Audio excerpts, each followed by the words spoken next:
la présence en Nzambe. Batebele bazaka besoin bakuta na Nzambe mbazo ka opportunité wana te. Alors ce biso Nzambe sali biso ngolu à travers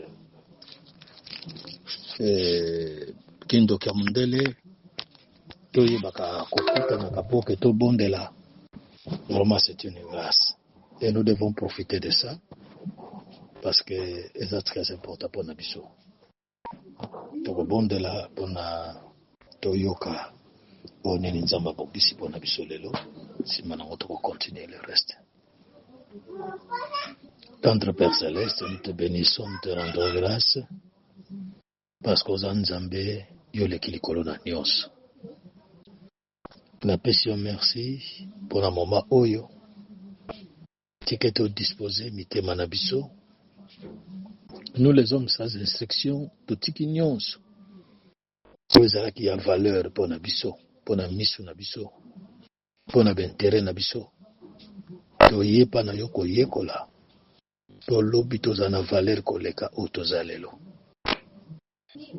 Soko la kisi biso molimo santo. To koma o Nzamba lingi tozala. Pe ba vie na biso kozala malamu. Enseigne-nous, montre-nous le chemin. Au nom de Jésus. Amen. Ok. Je rappelle que tous parlé d'un thème qui est très important sur la délivrance. On a toujours ban Nzambe que délivrance est sa vie. Délivrance est un dengue salobaki et sengela ki to senga kango chaque jour na bomo ina biso tango tozo bondela. La délivrance, on a besoin de délivrance, je suis déjà délivré. Pour mingi balobarango, le Christ a tout fait. On a besoin de délivrance. Mais quand Nzambe wana a l'acception na losambo. Quand l'acception na losambo, alobi talande ngene sengeli bo sambelaka. Alobi tango bozo bondela boye bisaka Nzambe boye. Délivre-nous du mal. Donc, chaque jour quand nous prions, nous avons besoin de la délivrance. De la délivrance, c'est une vie, c'est un processus. C'est un processus de la vie. Où chaque jour de la vie.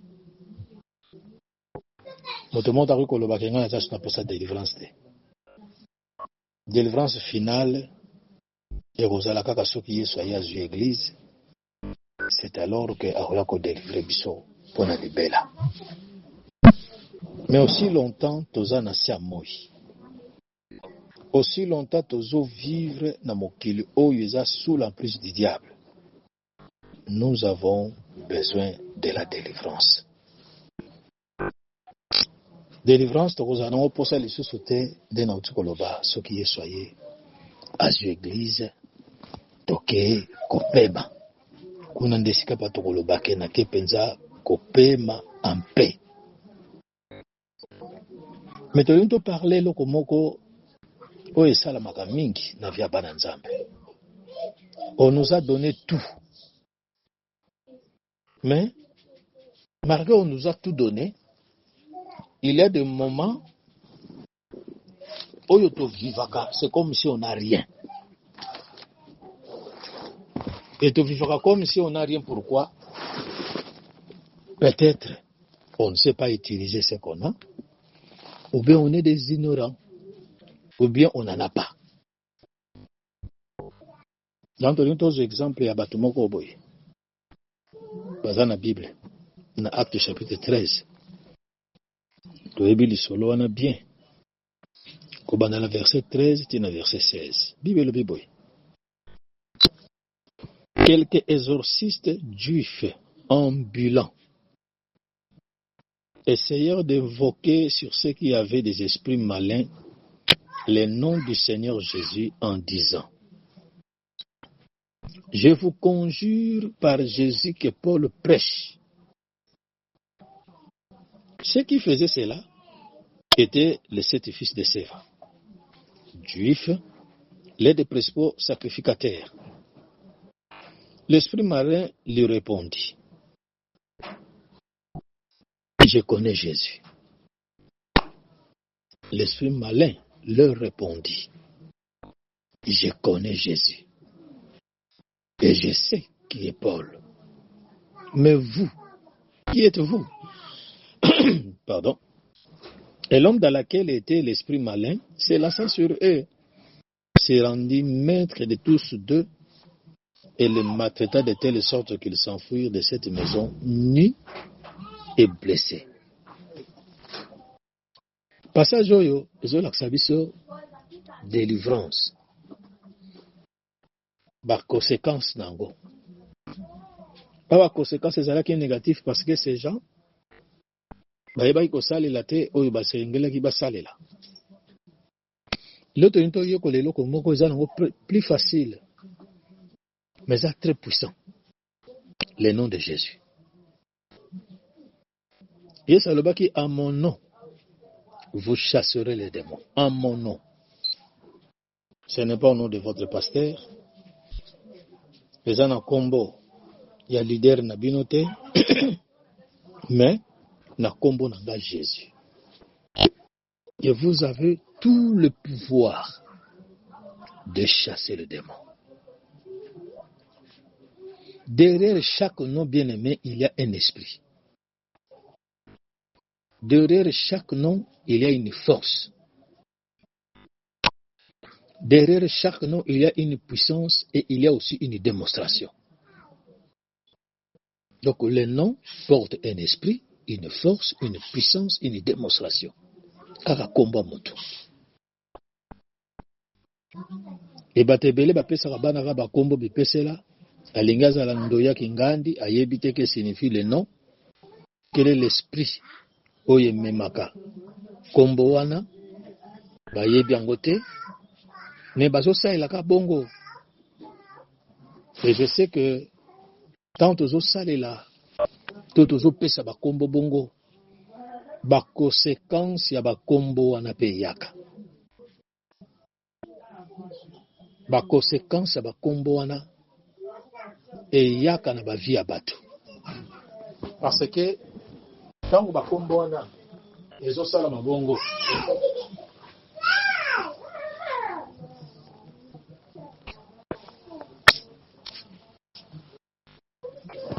Tant ba kombo wana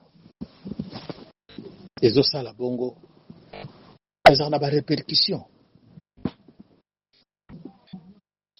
Ezana ba répercussion positive ou négative. Na ba vie ya bato. Yango nazo ko exhorter biso toyeba kombo nini ngala memaka. Que signifie mon nom? Quel est l'esprit où ils allaient attaché na kombo nanga? Parce que ce qu'on y habite, c'est qu'on a la passe. Et qu'on a la malamu. Bato musu bazaka soka moni ke kombo neza mabe. Ndenge Yesu asala ki a changé ki bato musu ba kombo hein. Alongola ki bango ba kombo mabe ba yekoli apesi bango ba kombo mususu. Lokola neti ba Simon. Apesi bango kombo Pierre. Alongoli ba kombo musu ezalaki. Ba mususu apesi bango ba kombo mususu. Lokola ba Jacob. Bazalaki na kombo ya mabe. Bapesi kombo ya Israël. Parce que derrière un nom, il y a un esprit. Et pour mieux exercer le pouvoir au Izakatinayo, il faut yeba, peut reconnaître ma capacité, peut pouvoir ni nezo me makomboana. Donc la biso bapesa biso musala ya kosala na kombo Jésus. Yesu alobi à mon nom, vous chasserez les démons. À mon nom, vous poserez les mains aux malades. À mon nom, vous guérissez. À mon nom, bokose kusabata kokufa. Et le que kombo wana eza na pouvoir, eza na ba capacité oyo biso moko meme bato toyebi yango te. Mais kolo kombo ayebi yango. Yanga lobaki ke na kombo na nga bino bokosala nyonso wana. Mais les autres hommes, le nom de Jésus, c'est comme si ils avaient un pouvoir. C'est comme si ce nom n'opère plus le miracle. Est-ce que c'est le nom de Jésus, Monteza Mabe, ou bien Bisson de Batozo Sailon Mabe, le la bana seva? Et bien, monsieur Soki Bayebi Kosa, il a ngoté le la bana seva, Bakino Lokaba, ça associer le nom de Jésus. Mais l'autre moko ya monde des ténèbres. Pour basa la semblant et pas yaban nzambe que ce qui le fait c'est par le nom de Jésus, mais en réalité c'est un faux Jésus. Parce que mingi yo tozomona na l'église bato bazo kweya mais moto lela kwei lobi azaka kalebe. Mais ba kwei sala ba bato. On prophétise sur le vie des gens mais ces gens-là ne changent pas. Bazaka bato ya mauvaise vie. Mitema na bango mabanga. Mitema na bango mabe. Baza bato batonda na ba haine. Mais leur pasteur prophétise. Leur pasteur, c'est quelqu'un où souk azote, ozo sentir que oui, azote à solo. Mais jusque là, la porte du salut, la porte de délivrance, ezako kangama. Et eza malamu bien aimé, tangu tozo ya na présence en Nzambe, to yeba epa ya nani ngala ye. Parce qu'il est comme son nom, notre Dieu. Il agit de la manière où yozo sale la kombo na ye. O sale lengo malamu et memeli obolamu. O sale lengo mabe et memeli opasi. Ce n'est pas que parce que tu utilises le nom de Jésus que yoko kaka le positif dans le nom de Jésus. Christ a loba qui est dans les derniers jours, je ne t'ai jamais connu. Ça, c'est un mot dans les derniers jours. Que Palmera, je t'avais jamais connu. Qui es-tu? Ce qui est que je t'ai jamais connu, la combo na ye, nandenga mabe. Et lelo bato baso sali la combo oyo pour gagner la vie. Bazo sali la combo oyo pour que ba gagner biloko mokili oyo. Mais après, pour ba perdre ba âme na bango. Yango ezaka pasi bien aimé. Tango yo ozo sali la combo Yesu pour un intérêt. On a oko bénéficier de l'autre côté. Tu peux tout gagner dans ce monde à cause de ces noms. Mais dans les derniers jours, on va rejeter. Le nom de Jésus, c'est comme si ça a pouvoir. Parce que Batubazo Bikate, Batubazo Bongwanate, Batubazo comme de plus en plus mauvais. Mais aux hommes, on a le nombre des églises, et ça se multiplier kaka. Vous allez voir, Nanzela Moko, Naruto Moko, vous en avez plus de 3, 4, 5 églises. Mais l'église wana, sokotali bango nyonso, ata mukolo moko te ba yokana. Au nom de Jésus, ba sangana pour la délivrance de l'avenir. Ba quartier est bloqué, est dirigé par le monde des ténèbres. Mais ba pasteur, oyo bazo sai la combat Jésus. Mukoloni ne si bazo décision au monde même na sa moy oyo. 4 pasteurs, bazana même place wana ba yokani, basa la veillée de délivrance pour na quartier na bango. Basa la kangote. Parce que chacun a linga mema honneur. Nanaïb sabana nzambe boye, avato kota sur le nom de Jésus. Pour la lobaki, montu oyazo lona.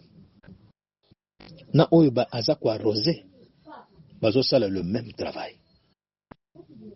Celui qui est plus grand oyo azali kokolisa. Lelo ba quartier na biso eza délivré te, mais il y a plusieurs églises. On utilise le nom de Jésus, mais dans le même quartier, il y a des sorciers qui opèrent, qui fonctionnent. Donc, na manière moko de bazo ko fonctionner à vontade, de bazo kende na bango bazo sala opération, mais les églises sont là. Qu'est-ce que nous allons dire? C'est le nom de Jésus qui n'a plus le pouvoir, ou bien ce sont les pasteurs qui ont utilisé seulement combat Jésus, mais ils ne sont pas de Jésus.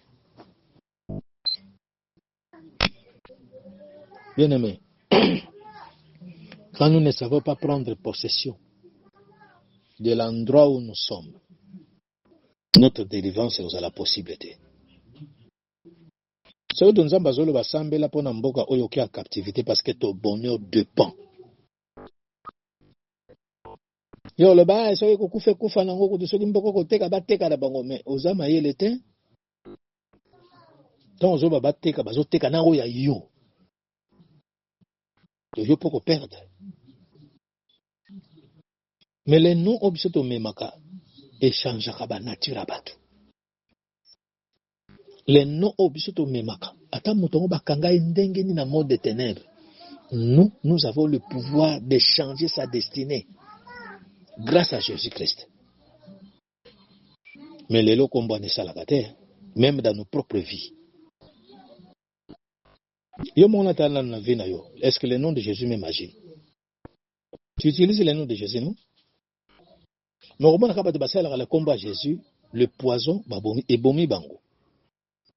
Mais il y a un verset dans la Bible. Moi, je me demande, Marc 15, 16, ou 16, 15, même s'ils boivent quelques breuvages mortels, ils ne feront peu de mal.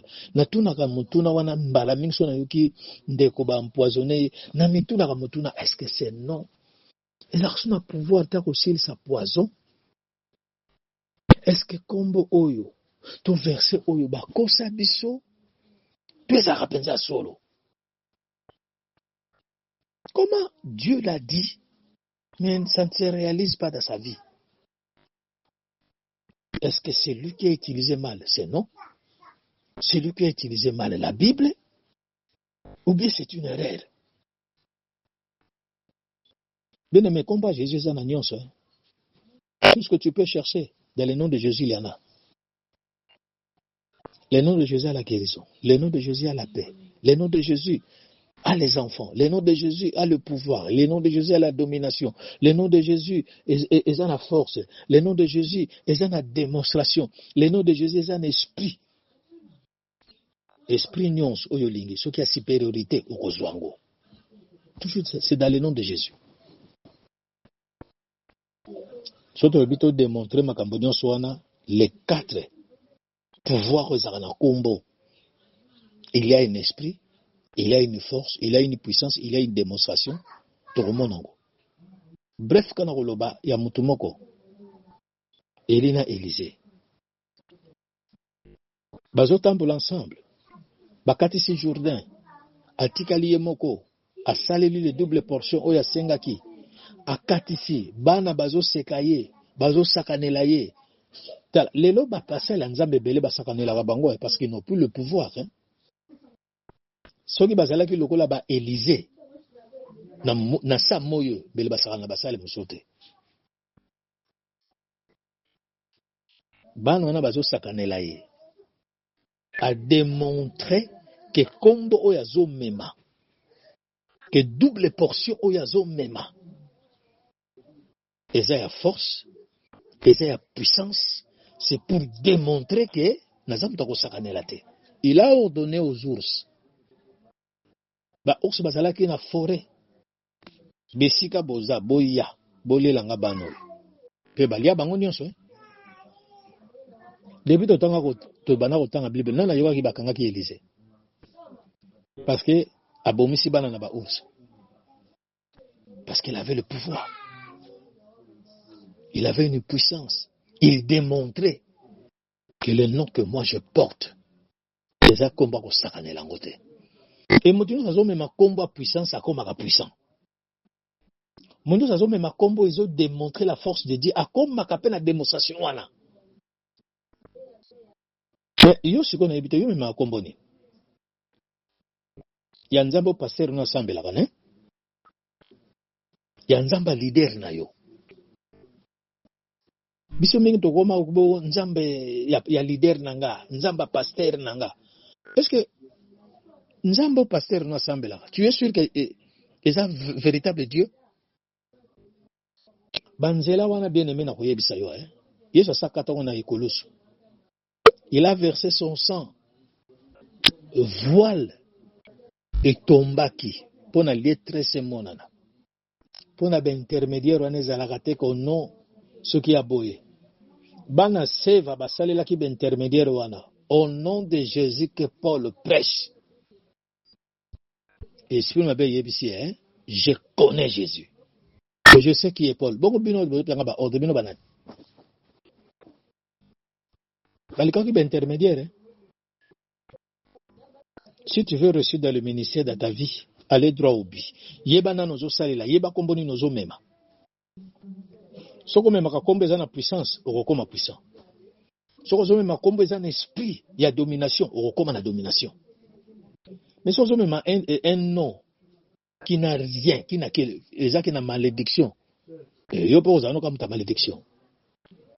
Mais moi, je vais parler ce soir sur le nom de Jésus. Je sais que c'est non. Tu vois que ça, le séminaire, il y a un mois, pour parler, kaka, makamuni ni kombo et ça, la kaito aussi, ça peut être parce que, et ça, la makambe belé. Mais, tokozwa, na mukuse.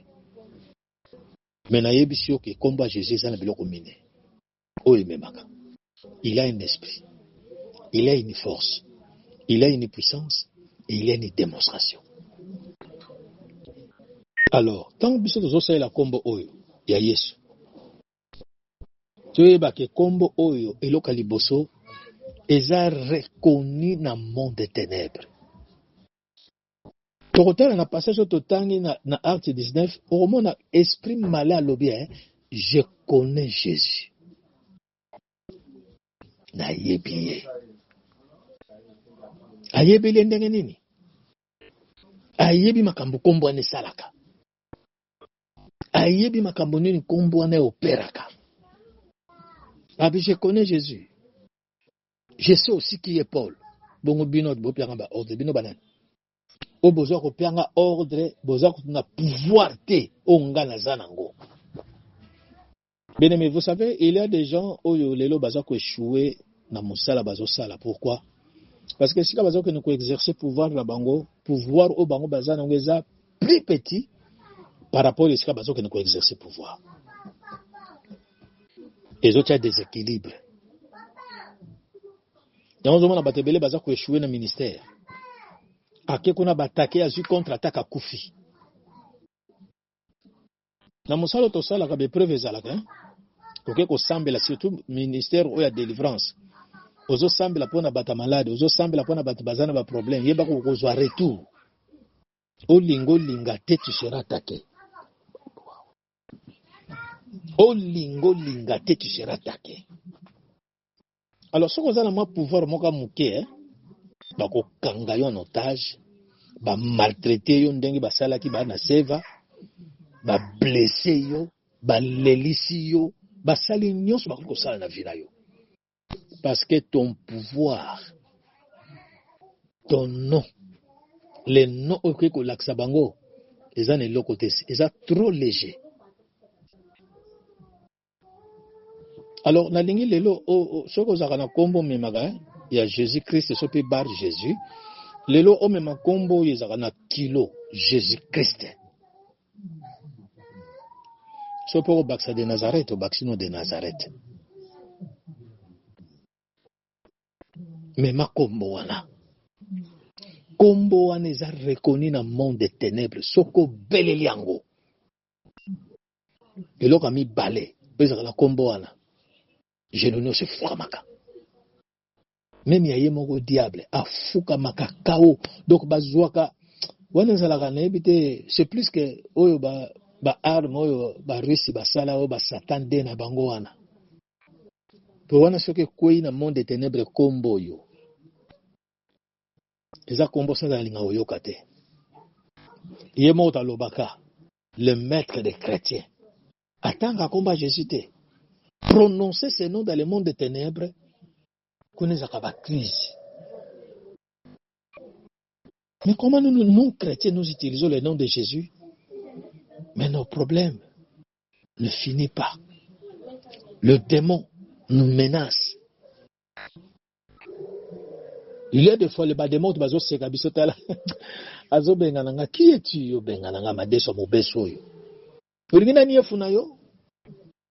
Wapo yo po bangi te tika na koloba suste. Yako mona mingi ba prière ba délivrance. Da bazolo ba on chasse maintenant les esprits mauvais. Ba tumsu ba ko koloba te hein. Parce qu'il sent que celui qui est en lui est plus grand que oyo yalinga bengana. Dazomona ke mulimo avandi kat ngaza alenga na makasi na obengana ndengeni. Ba oye tais-toi. Silence. Et pas vandi. Azoka ko sambela te. Mingi baza bongo. Akene église. Akwa ko ganga te. Abenga milima beza na nzoto ne parce que ba rotuna yo lingo benga nga yona. Oye ba to za musali nanga. Kaka mnoko. Koloba te. Avant de pekimia, il doit obéir. Parce que azo salela kombo wana. Beneme komba Yesu esala ke to koma le maître ya monde des ténèbres. Ka kombo yo. So ozo salela ngo pena ndenga solo. Okozala le maître ya monde des ténèbres. Yango Bible lobi oyo kangi na se ekangami na likolo. Ofunguli na se efungwami na likolo. Mais ceux qui bango bakangi yo kofungula. Mais ceux qui yo kangi bango ba ofungula te. Elingo le bake kombo oyo ezokomisa biso maître ya monde des ténèbres. Et le commissaire dans oyebisa yo, il ne faut jamais essayer ya utiliser kombo oyo. Mais il faut l'exercer. Exercer l'esprit qui est dans ce nom. Exercer la force qui est dans ce nom. Exercer la puissance qui est dans ce nom. Et exercer surtout la démonstration. Ndenge Elias salaki et pas ba prophète à Baal. Bazon di mate ke nzambo yo. Ya Elias nzamba solo bimbon. On va faire une démonstration. Oya kokitisa moto. Iye wana ndaza nzambe. Toi tu ne démontres rien. Que yo sambela kanzamba solo. Bazo beto pe ba gazon na ba bato na ndoki. Totala. So na kolia muninga. Oh ya. Mais yo aussi lisaiti. Ya osala 3 jours te yo leye. Mais combien de chrétiens basambela me bazo banga bandoka ya famille. Bazo banga bandoka quartier. Parce que azoye bate comment il peut démontrer la puissance ya nomuntu oya memaka. Eza kutute, eza faible, trop faible même. Yaya, salamakashi. À partir de ce soir, exercez le nom de Jésus pour que tout genou dans le ciel, sur la terre et sous la terre et fléchir. Quand tu ordonnes, batosa. Monsieur qui ba otosote lokola bana seva yaya ba ko maltraiter yo. Yo ndo mto ko esclave na bango. Yo mona ba tumsu bazo sambela me makambo mususu na ba vina bango zo simba te parce que as esclave quelque part. As esclave. Le nom de Jésus, bien-aimé, est bouleversant comme monde de ténèbres. Donc, comme ceux qui ba beleli yango. Le monde des ténèbres est bouleversé. Parce que tu ne peux pas être parmi les gens qui bouleversent ce monde. Ce sont les gens qui bouleversent le monde. Oui, parce que nous avons le pouvoir. Nous avons les capacités. Nous avons la puissance. Nous savons comment démonter qu'on peut bouleverser ce monde. Yaya, Bishikoza, bouleverser le monde, na combat Jésus. Bato bazawana, babongo la mitema. Tout tika ba bla bla bla bla bla bla bla ba kele la pamba pamba. Pour la banane, notre discours arabe a discours mon persuasivité. Il faut ça discours où toujours démontrer la puissance de Dieu. Tout ça te toujours loba loba loba loba loba démonstration zate. Et les ceux qui babanga qui parce qu'il y a ko démontrer. Batu baye balbi l'homme de Dieu descend de la montagne. Le si je suis l'homme de Dieu, motezi que ça na yona batu. Bango ne so 51 bazika. Babana banga ye. Aujourd'hui, les hommes de Dieu ne sont pas respectés. Au contraire, bakoma batalitio. Bakoma batalitio. Pourquoi? Parce que le nom que nous portons, tam susu, yozo me mango pon intérêt moko personnel. Ozo me mango pon osala ba posa ya nzoto na yo. Ozo me makombo yo po ozula kango mbongo. Lokola mutazaki na molimo piton. Il exerçait le nom. Azo sala pe, azo démontrer pe, mais c'est pour son intérêt. Ou l'intérêt de son maître. Yaya, le nom de Jésus pour clôturer, pour la mokola lelo, c'est le nom qui élève nos ministères et qui nous donne les capacités de vaincre le monde des ténèbres. Tu veux réussir dans ton ministère, utilise le nom de Jésus-Christ. Kolokato sangi sango ne loko. Dieu n'aime pas les bitoto. Alingara yemoko ne bandeli nakati pe nasuka. Lelo bandako na biso ezo zala attaqué parce que nous tolingi kaka ba mélange. Lelo dans une église, l'homme n'a qu'à talisa makambo kuna. Est-ce que dans votre église il n'y a pas de prophète qui talisa likambo? Oko que nous la consultation spirituelle. Ma bébé à l'église n'a biso parce que ça a un ministère moko pastoral. Il n'y a pas de docteurs, il n'y a pas de prophètes. De vrais prophètes, bah mon n'a pas ma pambate la mise à battre. Aujourd'hui les prophètes nous vivons avec eux. Est-ce que dans les temps de lit de ce moni prophète, on sait qu'il y a quelque chose de bon. Il y a une nouvelle. Mais aujourd'hui, ce n'est pas le cas. Nos églises ont un ministère pastoral. Et si il y a seulement un seul pasteur, il n'y a pas de docteur, il n'y a pas des apôtres, il n'y a pas de prophètes, il n'y a pas, on n'a pas moyen de faire des consultations.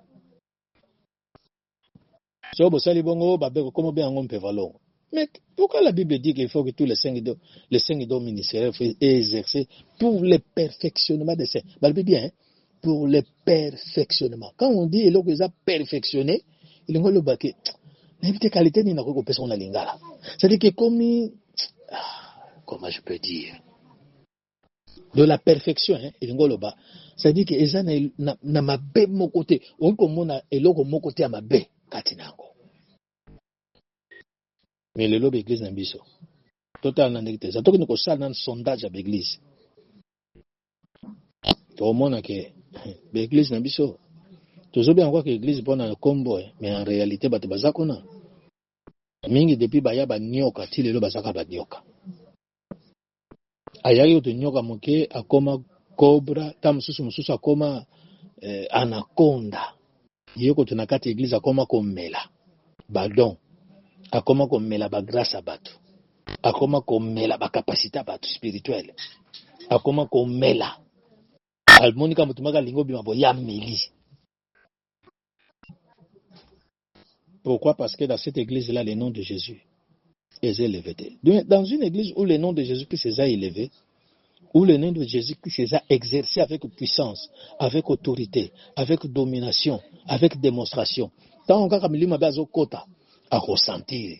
Qu'y a-t-il entre toi et moi, fils de Dieu très haut? Lokola de moi gadala robaki. L'église n'a pas bongo. N'a pas vu n'a pas bongo. On se croise avec des fous, non? Si tu as un esprit plus fort qu'il y a fou, fou qui mayo. Mais comment fou na baki marabisote? Il y a un esprit za paina yo za pété. Il y a collé sa molimo.